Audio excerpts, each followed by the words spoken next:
Tuesday, the 8th of August, you're with Studio10. Plenty more to come. And we're going to start by heading back to our friend Dudes, who's at the Whitlam Library in Sydney Southwest this morning. And what are you up to now, Dudes? Yes, a very good morning to you, Ange. I'm in Lab.LX. Earlier this morning, we were with some kids talking about this fantastic Dolly Parton's Imagination Library program. And now I'm in this room filled with electronics. And of course, we're here having a party. Jamie, how are you, mate? Good, thanks, mate. How are you? Very well, thank you. This is the way. This is the future. Tell us what goes on here, Lab.LX room. Obviously, behind us, we've got some robots. That's right. We've got Sunny working on some Fable robotics behind us. And is this the way of the future? Do you think they'll take over? Not if Sunny's building them. All right, tell us about this Lab.LX. It's a free program that goes on here. That's right. We run 3 afternoons a week and Saturdays for youth and children. In this room specifically, we look at a broad range of technologies and media production. All right, fantastic. So let's walk around the room. Over here, we've got, as you mentioned over here, music production as well happening. That's right. At the moment, Helen's working on some music production with Ableton Live. Yeah, and then there's a special design that's happening just behind us here. What are they doing? Yep, so Jade's helping Brittany with Adobe Illustrator.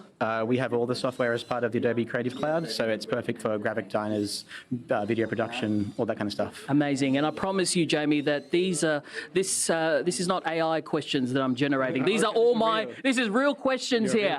I'm a real guy, yeah, absolutely right. Now, also what goes on here in Lab.LX, you've got these 3D printers as well. That's right, we do a mixture of 3D printing and 3D modelling. And behind you, we have a very special kind of gift in the works, a real labour of love. Yes!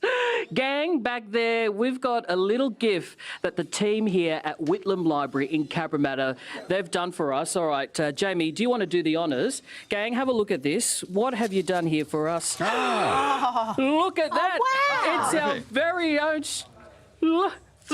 What else can you make here in these 3D printers? Just about anything. Just about anything? Body parts as well?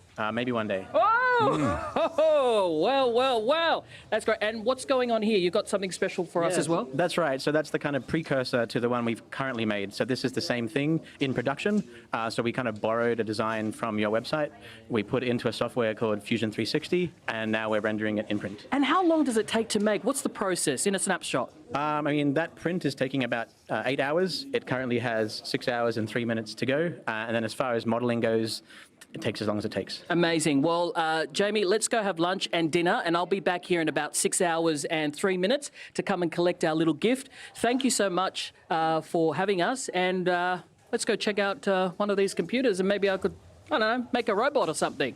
Back to you guys in the studio. How good is this? Yeah, bring back a robot, Doody. That looks incredible. I marvel at 3D printers. It's exciting, what they can achieve. A mate of mine works in optics, and they're talking about the development of eye parts in 3D. Just incredible. 3D. And we interviewed that young woman who was 3D printing schools in underprivileged countries. Remember? It's incredible. Now, Narelda, what have you got coming up in 10 News First? Yeah, well, we're going to be looking at